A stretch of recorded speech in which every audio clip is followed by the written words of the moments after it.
Hey, this is Mark Smith, the host of Digital Roughnecks, where we focus on the energy AI and the impact that it's had on the oil and gas industry. And with me today is Sarah Tamilrasan from SotaOG. Welcome, Sarah. Thank you. How are you doing, Mark? Good. So, Sarah's company, which she's one of the co-founders, uses AI and machine models to do some amazing things. So I really wanted to bring her on. I'm super excited about introducing SotaOG to the oil and gas world and our audience. So anyway, now you have some screens to share, so I'll go ahead and bring that up. But before we get into this, how did what does your company do and what was the idea behind starting this? So what our company does is we analyze a lot of data for our clients and give them predictive recommendations. So why did we think this was a good idea? I mean, 2006, I graduated from engineering. I get a job with an E&P operator. It was exciting. I get to be part of a lot of big projects. And firsthand, I actually get to experience spending millions of dollars just grabbing real-time data from machines, right? Exciting stuff. Electrical engineer with computer science engineering as well. It's fun. And I'm like, we should do something with this, right? Like, what do we do next? Now that got difficult. So this is when we would have a lot of consultants engage and build a lot of patchwork for, some visualizations, analytics. But primarily, we had a lot of this real-time, great high quality data from machines that was just used for safety. Like, it was used for dispatch. Like, is a tank going to overflow? Is there a leak on a pipe? But it was very reactive for what most of it was used. And when it came to analysis, it was a struggle because that same data was used by many different departments or could be used. Mm-hmm. It was just hard to process. I saw it transferred from spreadsheets, and this was a company that made 500,000 barrels of oil a day. Yeah. And the pieces that I was part of is maybe just 100,000 barrels a day. So, so you could just, I saw a lot of opportunity where the company themselves could make better use of the labor and the staff that they had on hand. Anyways, after that, I actually get a job at a smaller E&P. They make 10,000 barrels a day, right? And all my coworkers think I'm nuts. They're like, why would you do this? Like, you're supposed to go up, you're going down. And I'm like, no, I really want to learn more about this, right?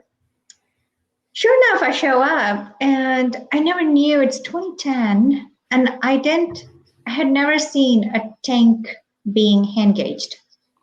And understand this facility was making 5,000 barrels a day. And they're hand gauging a tank. And I was like, well, what is that? What are you doing? And he was like, well, ma'am, we do this by hand. I was like, they make tank levels. Last time I checked, it's 2010. And he was like, yeah, but they don't work.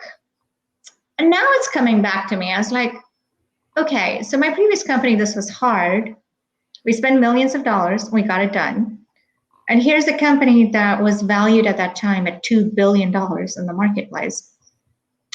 They sort of have the money, but they're not going to just throw the money at it to get it to work. They're not that rich. So long story short, I was able to deploy an entirely wireless system for hundreds of thousands of dollars, very cheap. The ROI on that was going to be much, much higher. But reality was, with the C-suite, I explained how you don't have to make more oil. You just have to sell what you have, and you're going to easily make an additional 7% more. And we did a test, and sure enough, there was a discrepancy of a minimum of 3%. It could be as high as 7%. And the ROI over the next 3 years, when we brought in all of the real-time data, was over 70-fold. So that, when I sat back and looked at it, I was like, okay, so the IoT stack is evolving. This is going to get easier and easier and cheaper, because even when this company went through that, we spent about $1 million to get the framework and everything going. So that was a heartbeat behind SotaOG. We knew there were 5,000 small independents in United States. And we said, hey, what if we make this inexpensive, affordable, and offer them a ton of insights and optimize their operations for highest cash flow? So that's great. So because you're right, everybody now has connected all their equipment to IoT devices, all that's feeding up through the PLC. It's getting shoved into their SCADA system, tons and tons of data, but you actually try to turn that data into money, right? By either saving them costs, increasing revenue, and whatnot. So show me some examples of how you do that. Be happy to do that. So these are top things that we do on oil and gas wells and pipelines, etc. So let's look at a very small example, right? So here's an SWD site, saltwater disposal site, and the cost and the money exchanged on a barrel of saltwater disposal is anywhere from $1, could be up to $3 a barrel.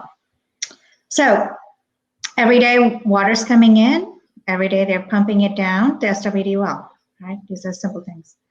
But now you have bounds and you have constraints. So you've got all this real-time data. We model so in this case, it's simple. Your bounds are, hey, how much tank space do we have? Constraints are, how much can you pump down? How much can you actually put away in that well? Because you're only permitted to put in like 20,000, right? Or 30,000, whatever it is. Now you're using power. There's a cost to dispose it. You've got to pay government and you've got to pay the landowners. All of those costs are, and it's all based on your real-time stuff. So we went in, we got all of the real-time data, analyzed it at a click of a button. We have engineering principles built in, right? And we're saying, okay, what could we do to maximize their revenue? Easily we find out with our recommendations, they could actually hold more water in the tanks. They could turn their pumps on and off at specific time. This would average no more than, at least a minimum of $400 a day.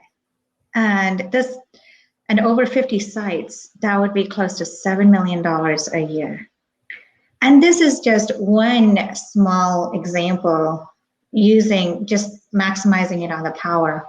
And you could imagine when you do leak detection, when you analyze and you add so much more other variables, which we have done for gas networks, etc. The numbers can get pretty big. It adds up very fast. So you by using their existing data, but running it through your AI machine models, which are tuned for their site and learn really quickly, you can, obviously you're optimizing the saltwater, the disposal of water, but also checking for pipeline leaks or pipeline optimization. You mentioned some other ones that we've talked offline before, like blending optimization for midstream, on and on and on, with using their existing data but optimizing it. Any other examples there? No, that covers most of it. And then we do well optimizations as well. And in addition to that, we give them health checks on all of their assets. Tell them, hey, which of your meters might be out of bounds, which of your meters need to be checked and calibrated. But because your meters are always tied to your revenue. And as long as we can give them a very holistic picture of how much money they make every day and how they can reduce their ops cost every day, that's what we're about. And doing it without compromising safety and compliance. So this would get someone a huge step forward in autonomous operations. So if somebody wants to have a discovery call with you, okay, and learn more if this is going to work for them, what should they do? They can send us a note from our website. They can sure email me directly. I'm at Sarah, SARAH, at SotaOG.com, and we would love to have a chat with them. Yep. And so with that, you could design a specific pilot and figure out how much, because I know, what would you say, have you been able to, get a return on the kind of stuff that you do so far? So it's a minimum of 10 times the return. We have had clients get as much as 70x and more, but we are always targeting a minimum of 10 times, 10x. So this is another great example of using, machine modeling and AI to really achieve autonomous operations, and in this case, turn data into money. So Sarah, I want to thank you so much for being part of Digital Roughnecks. Appreciate it. Thanks, Mike.